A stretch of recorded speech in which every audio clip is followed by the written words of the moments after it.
Bismillahirrahmanirrahim. Assalamualaikum warahmatullahi wabarakatuh. Alhamdulillahi ala ihsanih wa syukru lahu ala taufiqihi wa amtinani. Asyhadu an la ilaha illallah wa la syarika lahu ta'ziman li sya'nih. Wa asyhadu anna Muhammadan abduhu wa rasuluhu adda'i ila ridwanih. Ma ba'd. Thalab talibat KMI kelas 10 yang dimuliakan Allah Subhanahu wa taala. Alhamdulillah kita bisa melanjutkan kembali pelajaran kita. Dan pada kesempatan kali ini kita akan mempelajari poin kelima, simbol kelima dari 20 ya, pengagungan dari 20 simbol-simbol pengagungan ilmu yang akan kita pelajari semua insyaallah taala. Nah, dan saya ingatkan kembali pada diri saya khususnya dan antum sekalian, ini sangat penting ya. Apa yang kita pelajari dalam kitab ya, Ta'zimul Ilm ini, pengagungan ilmu yang ditulis oleh Syekh Shalih bin Abdillah Al-Utsaimin ini sangat penting untuk kita ilmui dan kita amalkan. Kenapa? Inilah kesimpulan bagaimana cara kita untuk mendapatkan ilmu. Dalam kitab ini beliau sampaikan semua. Nah, dan seorang yang tidak mengagungkan ilmu, maka dia tidak akan mendapatkan ilmu. Ya. Beliau mengatakan di awal ya, man la yukrimul ilma la yukrimuhul ilmu. Siapa yang tidak memuliakan ilmu, maka demikian pula ilmu tidak akan memuliakan dia. Ya, maka marilah ya kita berupaya mengamalkan apa yang telah kita pelajari di sini. Nah, dan kita sampai pada simbol yang kelima. Qala muallifu hafizallahu taala. Berkata penulis, semoga Allah menjaga beliau, al-maq'idul khamisu sulukul jadatil mausilati ilaihi. Simbol kelima dari pengagungan ilmu adalah sulukul jadah, yaitu menempuh cara yang bisa mengantarkan kita kepada ilmu, ya, menempuh jalan yang baik, jadah, menempuh jalan yang benar, ya, yang dapat menyampaikan kita kepada ilmu. Ya, saya kasih gambaran sederhananya. Ya. Kita kalau mau pergi ke Jakarta, kan kita harus menempuh jalan yang benar supaya sampai Jakarta. Ya. Kalau jalan kita tidak benar, ya tersesat kita. Nah, ya maka demikian pula untuk menuntut ilmu itu, untuk sampai kepada tujuan, yaitu memiliki ilmu, itu kita harus menempuh jalan yang baik, ya, yang bisa mengantarkan kita untuk meraih ilmu tersebut. Ya. Ini berlaku ya, dalam semua perkara. Demikian pula dalam masalah ilmu agama yang harus kita ilmui dan kita amalkan. Ya, tidak bisa orang tahu-tahu alim, tahu-tahu hafid Quran, tahu-tahu hafal sekian hadis tanpa proses, itu tidak bisa. Ya. Dia tahu-tahu ilmu, tahu-tahu paham ilmu faraid, tahu-tahu paham ilmu ya, usul fikih, tahu-tahu paham bahasa Arab tanpa belajar, tidak mungkin bisa. Tanpa usaha untuk menempuhnya dengan benar, tentu tidak bisa. Maka ya, yang kelima ini sangat penting sekali ya. Kalau kita mau dapat ilmu, kita harus menempuh jalan yang benar untuk sampai kepada ilmu tersebut. Tapi beliau mengatakan, likulli matlubin tariqun yusilu ilaihi. Setiap perkara itu, setiap perkara yang dicari ya, itu memiliki jalan yang mengantarkan kepadanya. Faman salaka jadata matlubihi auqafathu alaihi. Maka siapa yang menempuh jalan yang baik ya, untuk meraih perkara yang ia inginkan tersebut, maka ya, ia akan sampai kepadanya. Nah, waman adala anha lam yadhfar bimatlubihi. Dan sebaliknya, siapa yang tidak menempuh jalannya, ya, siapa yang tergelincir dari jalannya, maka dia tidak akan sukses. Ya. Dia tidak akan sukses untuk meraih apa yang ia inginkan. Nah, wa inna lil ilmi tariqan man akhta'aha dhalla wa lam yanalil maqsuda. Dan ketahuilah bahwa sesungguhnya ilmu itu memiliki jalan yang siapa yang salah jalan, dalam menuntut ilmu, dalam mencari ilmu, dhalla, dia akan sesat. Walam yanalil maksud, dan dia tidak akan memperoleh apa yang ia inginkan, apa yang ia tuju itu. Nah, warubbama asaba faidatan qalilatan ma'a ta'abin kathir. Ya. Dan bisa jadi dia akan dapat sedikit faedah ya, bersamaan dengan rasa capek yang banyak yang telah ia keluarkan. Nah, Masya Allah ya. Ini penting sekali ya, kita pahami kalimat ini ya. Jadi ya, ilmu itu memiliki jalan. Ya. Kita harus menempuh jalan tersebut kalau ingin mendapatkannya. Oleh sebab itu jelas sekali Nabi SAW menyebutkan dalam hadis, man salaka thoriqan, lihat, siapa yang menempuh jalan ya, yaltamisu fihi ilman, yang dia menempuh jalan itu untuk meraih ilmu, untuk memperoleh ilmu. Ya, maka apa balasannya? Sahalallahu lahu bihi thariqan ilal jannah. Maka Allah akan mudahkan ya, dengan upaya dia tersebut satu jalan ke surga. Ya, yang jadi poin adalah kalimat thariqnya, ya, jalannya. Nabi mengatakan ilmu itu memiliki jalan. Kalau kita benar menempuhnya, kita akan dimudahkan oleh Allah untuk sampai ke surga. Tapi kalau kita salah jalannya, salah dalam menempuhnya, nah ini yang dikatakan ya saya usahaimi di sini. Ya, ada beberapa kemungkinan. Kemungkinan yang pertama, dia tersesat. Ya, dia salah jalan kok. Ya, dia mau ke Jakarta, jalannya kok ke arah Surabaya. Ya sampai kapanpun dia nggak akan sampai Jakarta itu. Ya, seperti itu kemungkinan pertama, kalau dia salah jalan dia sesat. Atau kemungkinan yang kedua, ya, dia sebenarnya jalannya sudah tahu gitu, ya, medannya sudah tahu ke arah sana, ya, tapi dia tidak menempuhnya dengan baik, ya, dia tidak ambil jalannya dengan baik. Apa yang terjadi? Ya, dia akan dapat faedah tapi sedikit sekali. Ya, padahal dia telah mengeluarkan usaha yang sangat besar. Ya, contoh orang mau ke Jakarta, seharusnya kan dia naik bis patas yang ke arah Jakarta ada. Atau kalau enggak dia naik pesawat langsung sampai Jakarta. Ya, enggak. Dia itu pengennya nyari yang ya pokoknya bisa sampai Jakarta tapi dengan cara yang sulit. Ya, karena dia nggak paham gitu. Dia jalan dulu dari Solo ke Klaten dulu. Jalan kaki. Karena dia pikir dari ke arah Jakarta itu lewat jalur selatan misalkan ya. Dan tidak ada di situ bus yang langsung. Dia jalan kaki dulu ke sana. Lalu dari Klaten dia oper naik ojek ke Jogja. Ya. Setelah dari Jogja dia oper naik kereta ke arah Kebumen. Ya. Sampai Kebumen karena dia bingung ya nunggu kapan ini. Dia tahu arah Jakarta tuh ke sana gitu.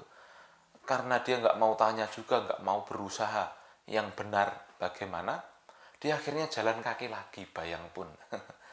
Ya. Akhirnya jalan kaki, ya dia akhirnya udah capek luar biasa, nggak sampai-sampai itu ke Jakarta. Nah, tapi bagi orang yang tahu jalannya, tahu tata caranya ke Jakarta itu bagaimana, nah, tentunya sangat mudah. Nah, inilah yang terjadi ya. Nah, ya, kalau saya cerita pribadi gitu ya, banyak di antara teman-teman yang mungkin udah dari dulu, ya, dari tahun 2000-an, ya, itu sudah, ya, alhamdulillah sudah ngaji, sudah, ya, sudah istiqomah ya, mengamalkan syariat Islam ya. Akan tapi dalam masalah ilmu, karena dia belajarnya kurang tepat, dia itu semangat. Ya, ini saya kenal orang seperti ini banyak, nggak hanya satu dua, tapi banyak. Ya, ya, ya semoga Allah Subhanahu Wa Taala memperbaiki kita semua kan begitu. Ya, dia nggak tahu jalan bagaimana menuntut ilmu yang benar itu nggak tahu. Ya karena dulu di awal-awal kali ya dakwah ini rame kan, dakwah Ahlussunnah ini rame. Maksudnya apa? Bergeliat itu apa? Ya kalau bisa dikatakan tidak seperti sekarang ya. Kitab itu gampang didapat, guru itu juga banyak. Ya, kalau dulu enggak, ya, dulu istilahnya satu kota mungkin hanya ada berapa gitu, bisa dihitung dengan jari. Nah makanya ya, karena ketidaktahuannya, dia belajar udah lama sekali itu nggak paham-paham terhadap ilmu. Bahkan ya, sebagian ikhwah kita hanya untuk bahasa Arab sederhana aja nggak tahu gitu. Ya, bahasa Arab sederhana aja nggak tahu bagaimana tafsirnya, bagaimana mustalah haditsnya, bagaimana ya hafalan-hafalan yang lainnya. Ya tentunya, nah itu apa namanya? Ya bukannya kita meremehkan, maksudnya di sini dalam artian kita semua harus menempuh jalan yang baik dan benar, itu yang jadi masalah. Ya, jadi kita harus tahu prioritasnya bagaimana supaya kita belajar itu efektif. Ya, dalam waktu tertentu kita bisa meraih hasil yang banyak. Jangan sampai ya kita udah belajar lama tapi bahasa Arab aja kok nggak paham. Ini berarti ada yang salah dalam diri kita. Itu yang ingin saya tambahkan. Nah, maka penting sekali ya di sini, kata Syekh Utsaimin, ya belajar itu menempuh jalan yang baik dan benar. Taib. Kemudian beliau menyebutkan, wa qad dzakara hadha at-tariqa bi lafdhin jami'in mani'in Muhammad Murtada ibnu Muhammad Az-Zubaidi. Nah, Az-Zabidi, maaf ya. Dan sungguh ya, seorang imam yang bernama Muhammad Murtada Muhammad Az-Zabidi, Ibn Muhammad Az-Zabidi, beliau menyebutkan jalan yang benar ini, jalan yang baik dan benar untuk menuntut ilmu ini, beliau sebutkan dengan lafaz yang mencakup. Ya, yang beliau adalah pengarang kitab yang terkenal ini ya, namanya Tajul Arus ya. Fi mandhumatin lahu tusamma alfiyatus sanad yaqulu ya, yang beliau menulis dalam satu mandhumah ya, dalam satu bait syair ya, yang disebut dengan apa, alfiyatus sanad ya.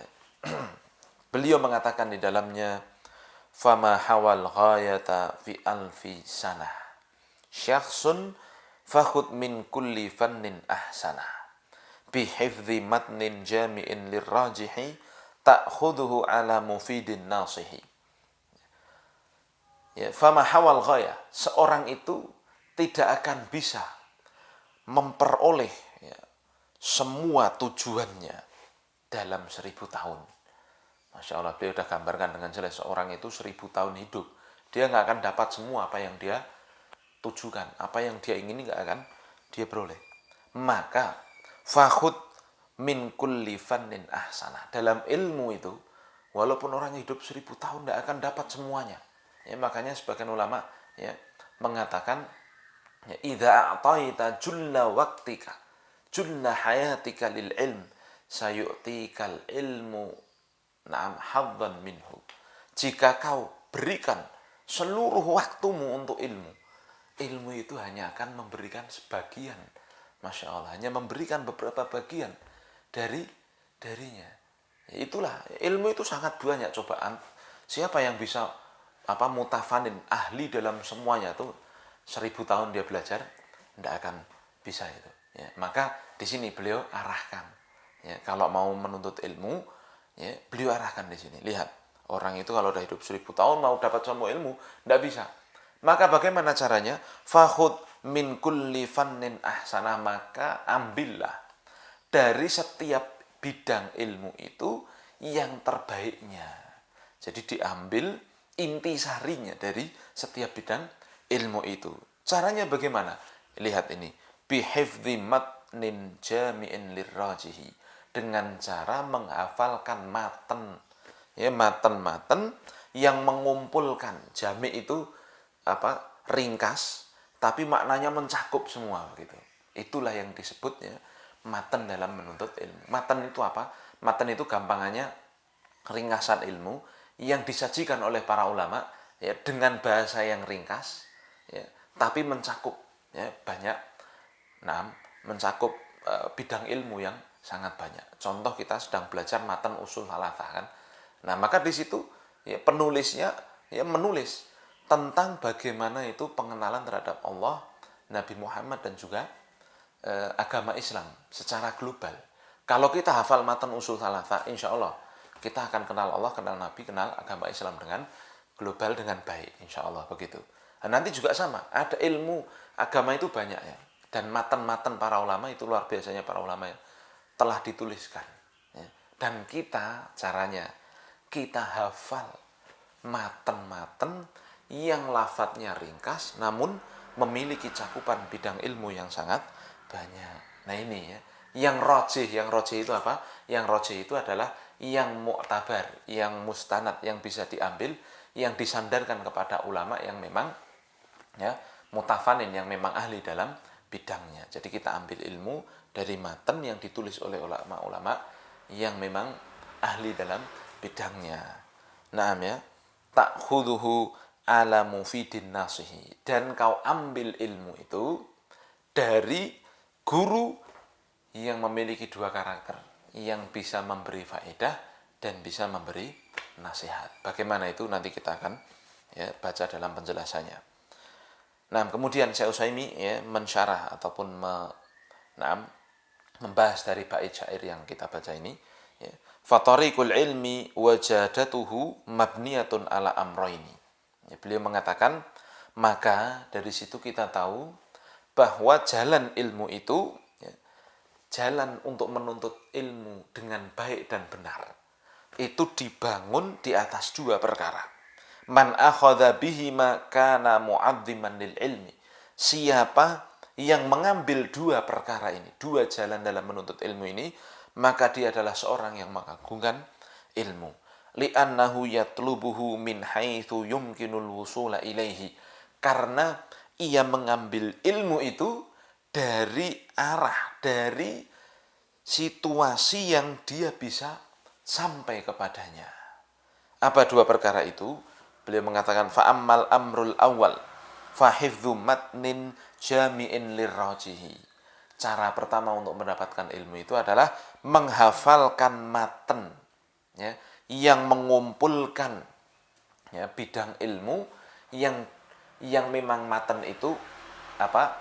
Muktamad ya, yang rajih, yang sahih, yang benar untuk dijadikan sandaran ya.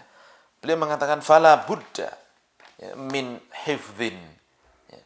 Maka wajib bagi seorang penuntut ilmu itu untuk menghafal ya.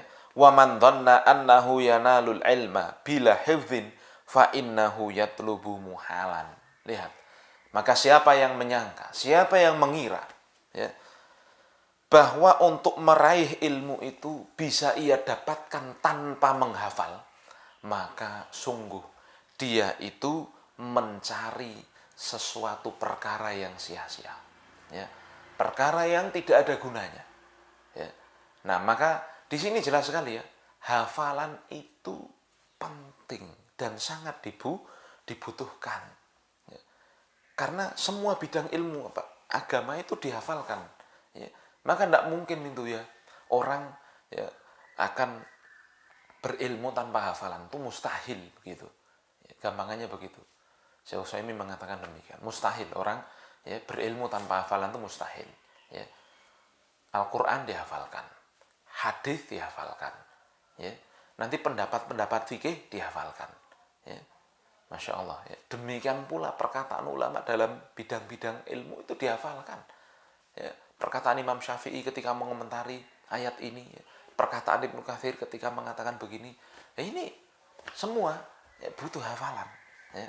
Maka dari itu kalau ada gembor-gembor dari orang yang kiblatnya ke barat ya, oh enggak penting itu hafalan ya. Karena memang mereka enggak pernah ngafal. Orang barat itu maaf ilmune terapan, ilmune enggak ada ilmu yang mereka itu kan apa namanya, sebenarnya kan kalau lihat sejarah mereka itu nyolong ilmu dari orang-orang Islam ya. Ketika barat itu dalam abad ke-8 ya, nah mereka menyadari kesalahan-kesalahan beragama mereka, sumber kesalahan mereka ya agama mereka itu ya.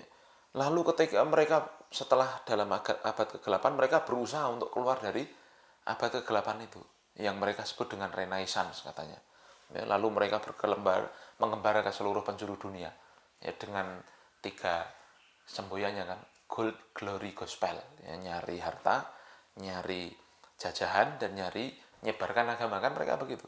Nah, ketika mereka berusaha begitu, qadarul masyafa'al ya, sebagian ya, negara-negara Islam mulai lemah ketika saat itu banyak perselisihan di kaum muslimin. Nah, akhirnya ketika benar-benar khilafah jatuh ya, mereka nyolongi itu buku-buku ya, yang kisah yang masyhurnya itu ya dulu di tahun sekitar 500 akhir dari 500-an ya, hampir tahun 600-an itu Baghdad ya, di Irak sana itu perpustakaan terbesar ya, umat Islam yang dibangun oleh Harun ar-Rasyid ya, yang namanya Baitul Hikmah ya, itu dihancurkan oleh orang-orang Mongol, orang-orang Tartar ya, dengan bantuan orang Syiah ya, yang bernama Ibnu Al-Qami yang saat itu jadi gubernur di daerah situ, tapi dia berkhianat, justru memasukkan orang-orang Tartar ini untuk menjajah Baghdad, menjajah Irak, menjajah pusat kekhalifahan.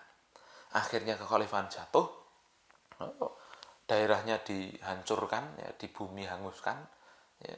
Kemudian orang-orang ditawan, ulamanya dibunuh. Nah, orang-orang Barat juga datang itu, orang-orang Eropa. Apa yang mereka lakukan? Mereka ngambil buku-buku Islam itu, ya, diambil, dibawa. Dan sekarang tahu di mana coba buku-buku tersebut? Ada di perpustakaan-perpustakaan negara maju. Ada yang di Berlin, ya, ada yang di Inggris, ya, dan yang ya, di negara-negara maju itu katanya. Ya, maju maju dunianya mungkin, tapi mundur secara akhiratnya. Nah, waliyadzubillah. Nah, maka inilah sesungguhnya yang terjadi ya. Nah, jadi mereka orang Barat itu kan gembor-gemborin, belajar itu nggak perlu ngapal ya, karena memang mereka nggak ada yang mereka hafal. Coba Injil mereka hafal nggak ya, mereka nggak tahu tuh ilmu agamanya bagaimana, nggak tahu, mereka nggak jadikan panduan hidup itu, benar ya. Makanya kalau kita ke Barat itu wes pokoknya semua kejelekan ada pada diri mereka. Kenapa ya? Karena metode pengambilan ilmu mereka salah. Dan di sini saya ingin sampaikan ya, jangan sampai kita justru silau terhadap Barat, pengen niru-niru Barat ya. Sehingga ya sekarang kan banyak tuh gembar-gembor, nggak perlu itu menghafalkan, itu nggak perlu. Ini perkara yang terbalik ya. Perkara yang terbalik. Kalau kita pengen belajar apalagi ilmu agama, hafalan itu mutlak kita penuhi ya.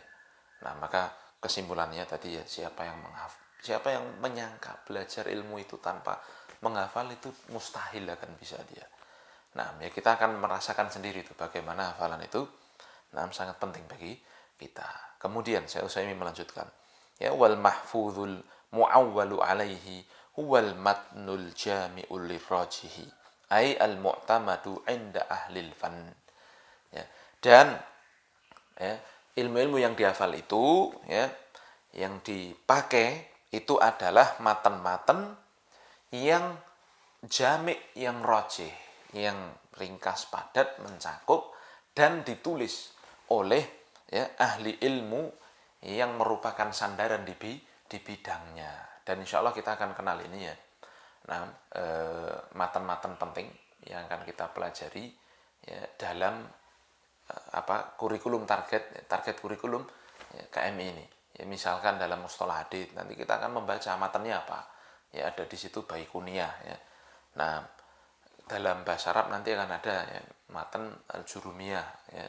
Kemudian dalam tauhid kita akan belajar usul thalatha, matan kitab tauhid, dan juga yang lainnya nanti ya, yaitu akidah al-wasithiyah. Nah, itu semua perlu dihafalkan.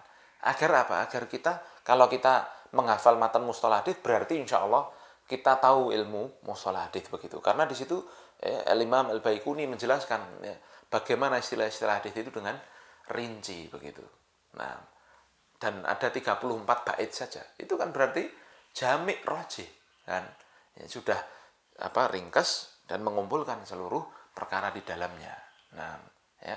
Kemudian dalam bidang usul fikih. Nah, nanti kita akan mempelajari al-waraqat. Nah, ya. Dan itu masyhur sudah di mana-mana pondok kalau belajar usul fikih ya belajar itu. Maka ini penting ya. Hafalan itu sangat penting. Ini yang pertama. Jadi harus menghafal matan yang jami', yang rajih tadi. Kemudian yang kedua, wa ammal amru tsani.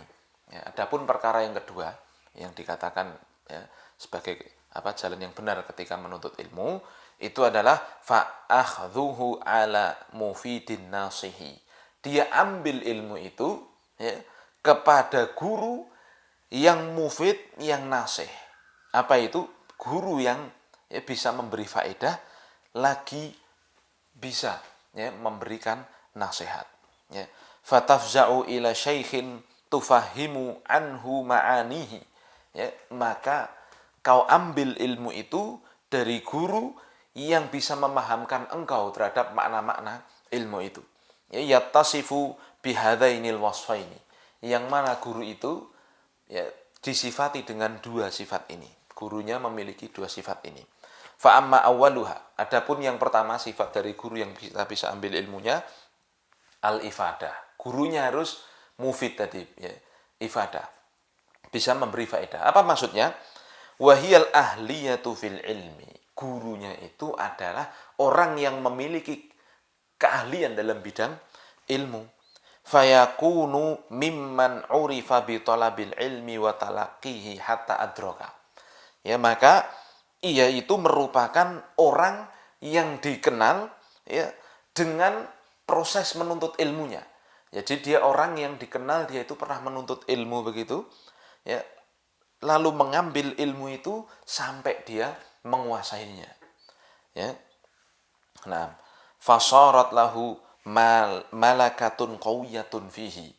Maka ia memiliki penguasaan dalam bidang ilmu tersebut. Jadi yang pertama ini gurunya ifadah ini artinya orang yang memiliki kemampuan untuk memberi faedah. Bagaimana caranya? Dia itu harus terkenal dulu. Dia belajarnya di sana, belajarnya begini, belajarnya begitu Dan dia tahu tahu ilmu yang benar. Nah, ini syarat untuk jadi guru yang pertama. Nah, Lalu yang kedua, sebelumnya ini disebutkan dulu oleh Syekh Utsaimin, masih terkait yang pertama, wal aslu fi hadza ma akhrajahu Abu Dawud, dan sumber dari perkara ini adalah apa yang dikeluarkan oleh Imam Abu Dawud fi sunanihi, dalam sunannya bi isnadin qawi an Ibnu Abbas, dengan sanad yang kuat dari Ibnu Abbas radhiyallahu taala anhu, anna Nabiy sallallahu alaihi wasallam qala, bahwa Nabi sallallahu alaihi wasallam mengatakan, tasma'una, kalian mendengarkan dariku, dari Nabi, wa yusma'u minkum, dan akan didengar dari kalian, wa yusmi'u mimman yasma'u minkum, dan akan didengar dari siapa yang mendengar dari kalian.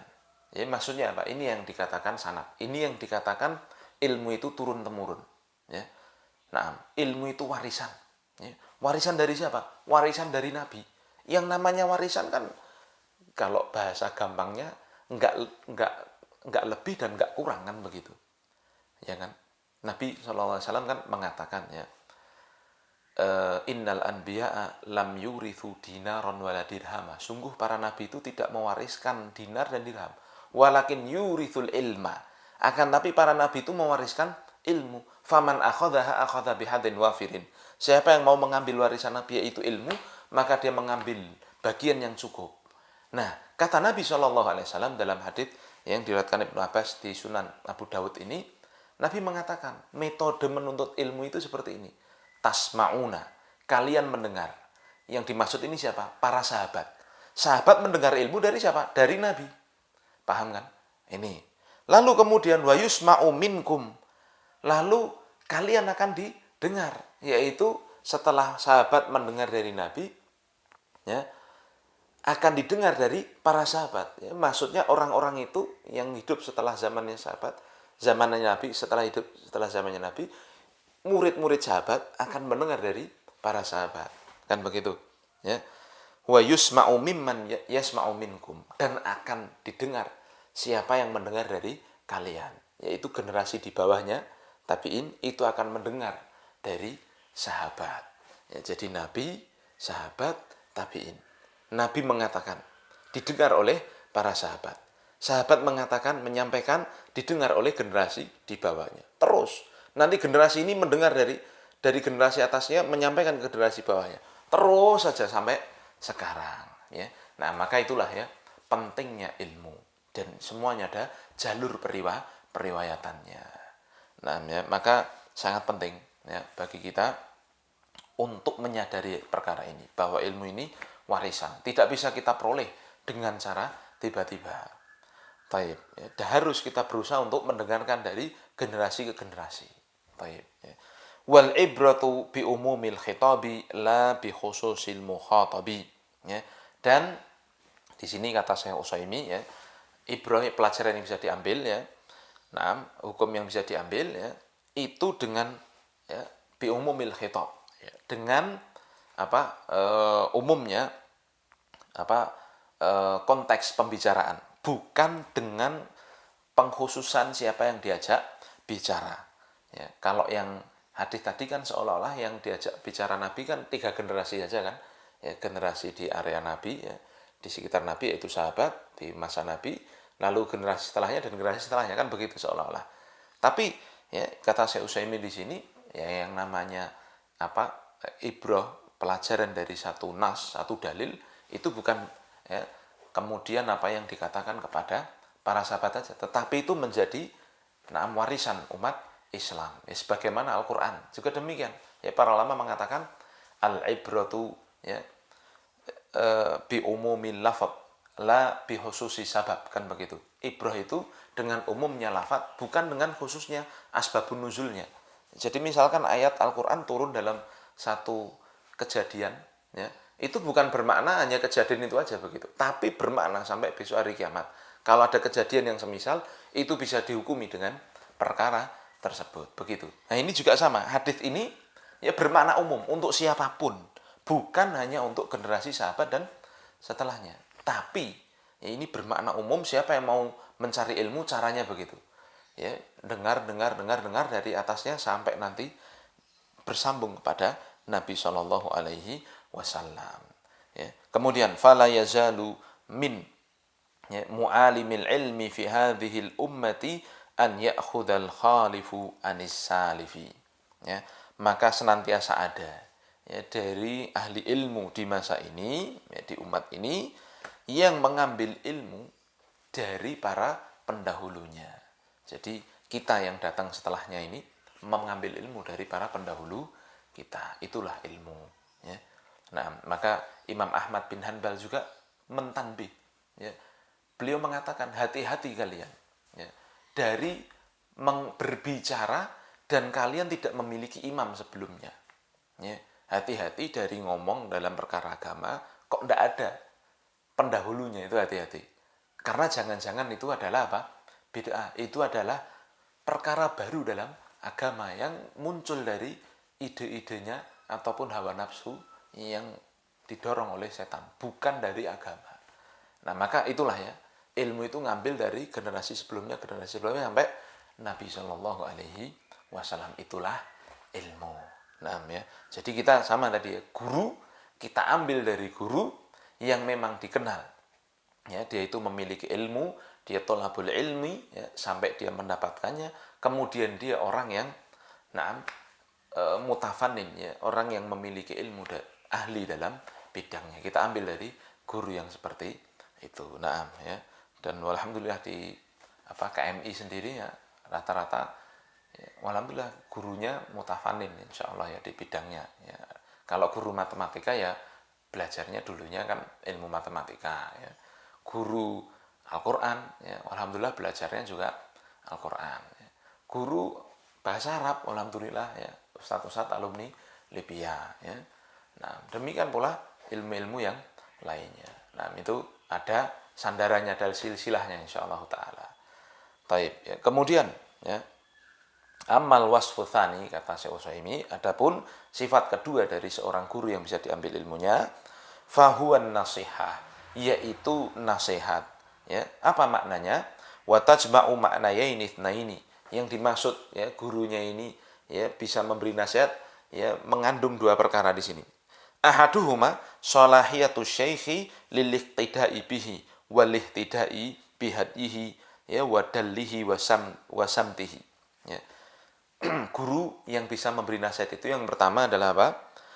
Baiknya gurunya itu untuk diteladani. Jadi sang guru bisa diteladani, ya. diteladani dan diikuti petunjuknya, ya, karena ya arahan-arahannya dan karakternya yang dimiliki memang orang yang patut untuk ditiru dan orang yang suka memberi nasihat. Jadi guru itu yang pertama harus begitu, ya. Nanti antum pun ya sama, ketika jadi guru antum harus paham nih karakter seorang guru, ya harus bisa diikuti, harus bisa diteladani. Ya nggak bisa guru tuh, kalau orang Jawa bilang jarkoni, iso ujar iso ngakoni, nggak bisa seperti itu. Guru ngomong ayo murid harus sholat gini-gini, dianya telatan, nggak bisa. Gurunya ngomong murid namanya orang Islam harus berpakaian yang Islami begini-begini, sedangkan dia pakai pakaian yang keren ala orang Barat, nggak bisa, ya. Harus dia Islami dulu, ngajarin muridnya begitu, paham ya. Nah, ya. Dan banyak perkara lagi, ya, yang memang guru itu patut untuk diteladani, sifat-sifatnya, tutur katanya, ya, karakternya, ya. Ini bisa diteladani guru penasihat yang pertama. Guru penasihat yang kedua, wal akhar, ya, ma'rifatu bitaraikit ta'lim, ya, sang guru itu ya mengenal tata cara pembelajaran. Jadi guru ini selain dia punya ilmu, harus paham metode mengajar. Dia bisa ngajar begitu, ya. Nah, bihaitsu yuhsinu ta'limal muta'allim, di mana sang guru itu ya bagus dalam mengajari murid. Wa ya'rifu ma yasluhu lahu wa ma yadurruhu, dan sang guru tahu apa yang bisa bermanfaat bagi muridnya dan apa yang berbahaya bagi muridnya, ya. Wafqat tarbiyatil ilmiyatil lati dzakaraha Syatibiyyu fil muwafaqat, ya. Sebagaimana pembelajaran ilmiah, ya, yang disebutkan Imam Syatibi, ya, beliau memang memiliki satu kitab yang berjudul Al-Muwafaqat, ya, yang ini yang berisi ya tata cara belajar dan mengajar juga. Ya. Nah, jadi guru itu di poin yang kedua ini, ya, selain yang pertama bisa diikuti, diteladani, yang kedua adalah gurunya ini bisa ngajar begitu kalau bahasa gampangnya, memiliki metode pembelajaran yang baik, ya, karena memang ada ya, inilah karunia Allah Subhanahu wa taala, ya. Ada memang orang itu yang ahli nulis tapi nggak ahli kalau ngajar, ya. Saya pernah dapatkan ya begitu, ya, di Masjid Nabawi gitu aja. Ada tokoh yang terkenal sekali, tulisannya bagus sekali gitu. Nah, tetapi ketika ngajar, waduh, sampai Masjid Nabawi ngantuk istilahnya begitu. Nah, bukan kemudian kita meremehkan syekhnya, bukan, ya. Tetapi itulah karunia Allah Subhanahu wa taala. Ada pula ya orang yang kedua, ya, yang beliau itu ahli dalam ngajar, tetapi dalam menulis kurang, ya. Nah, tetapi ada, masya Allah, ya, guru-guru yang sudah ahli ngajar, ya, dan ahli nulis. Ini masya Allah, ini luar biasa, ini nikmat di atas nikmat, ya. Maka setidaknya di sini gampangnya ya, Syekh Utsaimin mengatakan poin kedua ini gurunya ya harus menguasai metode pembelajaran yang baik dan benar untuk muridnya, sehingga dia ngajar itu paham, ya. Karena sebagian ada orang pintar, saya punya ya teman-teman, orangnya tuh pintar, ya, wis hafal wakeh gitu, tapi ketika dia ngomong nggak bisa. Nah, ya itu, ini harus dilatih begitu, jadi supaya muridnya paham. Nah, ini perlu latihan, dan kita tidak boleh ya menjadi orang yang meremehkan orang dalam perkara ini, ya. Wah, peh ramudeng we turu, bukan, ya, tetapi jadilah orang, ya, sebagaimana saya pernah baca dalam kitab Ta'lim Muta'alim, kalau kita nggak paham terhadap gurunya, kita harus nudon dulu tuh terhadap gurunya. Nggak boleh kita lalu seudon, gurune ra iso ngomong, gurune cara nyampaikannya jelek. Jangan begitu, ini adab yang sangat jelek. Tapi bagaimana kita berusaha untuk memahami, ini yang pertama. Lalu yang kedua, kalau memang tidak bisa, kita tanya kepada gurunya di sesi-sesi yang tidak menjatuhkan beliau, ya. Misalkan di sesi ketika murid-murid sudah keluar, kita tanya begini-begini, atau tanya dengan tanya yang beradab ketika ada dalam majelis. Nah, yang ketiga, kalau kita tidak, misalkan masih tetap tidak paham, kita tuh berniat dalam hati kita, suatu saat ya Allah, kalau aku tuh berhasil belajar kitab yang beliau ajarkan ini, wah kok orang mudeng-mudeng diajari beliau, ya Allah berikan aku kepahaman terhadap ilmu ini, suatu saat aku pengen ngajar pada orang lain agar orang lain itu paham kitab ini. Jadi begitu malahan, Ya, kita ngambil ibroh dari guru kita. Saat ini mungkin guru kita kok koyone nerangke bulet-bulet ora iso. Muga-muga aku sok ben ketika aku ngajar aku bisa ngajarkan dengan baik. Jadi begitu ya. Itu niatan yang benar dalam menuntut ilmu. Jangan kemudian pelajaran yang harus turu gurunya nerangke turu jangan. Itu adab yang jelek. Dan kita kalau begitu tidak akan dapat ilmu selamanya. Nah, dan terakhir ya saya perlu kasih tanbih ya. Kita dalam mengambil ilmu ini nggak boleh sembarangan. Ya. Jadi harus dari guru yang bisa diteladani. Ya. Dan di zaman ini ya, teladan kita ini adalah orang-orang yang ngambil ilmu dari sumber yang jelas. Tokoh-tokoh yang kita ambil ilmunya adalah orang-orang yang memiliki manhaj yang jelas. Mereka yang memiliki pemikiran yang jelas. Pemikiran yang dibangun di atas Al-Quran, Sunnah dengan pemahaman salaf. Itu yang kita ambil. Bukan kemudian setiap yang viral di YouTube, yang viral di dunia maya kita ambil. Bukan. Karena betapa banyak ya orang yang digambarkan oleh Ali bin Abi Thalib sebagai kusos, tukang cerita. Itu sekarang booming di YouTube. Dia nggak punya ilmu. Ya, tapi karena orasinya bagus, cara dia ngomong bagus ya, dia hafal dalil segini gini tapi pemahamannya rusak. Oh, ini banyak sekali. Akhirnya kalau kita ngikuti orang-orang seperti itu ya kita juga ikut rusak pemahamannya. Maka ini penting ya. Kenapa? Ya, karena kita ini ada di era mudah informasi, mudah mendapatkan ilmu. Ya, maka kita harus ya mengambil ilmu itu dari asatidzah, dari ustadz-ustadz ya, yang jelas manhajnya. Itu penting sekali. Jangan ngambil dari tukang cerita saja ya, yang sukanya ya, ngomong tapi nggak ada ilmunya.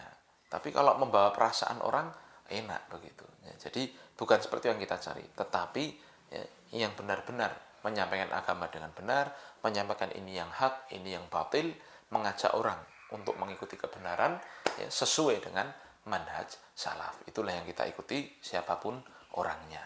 Taib, kita akhiri dengan kafaratul majelis. Subhanakallahumma bihamdika asyhadu an la ilaha illa anta astaghfiruka wa atubu ilaik. Assalamualaikum warahmatullahi wabarakatuh.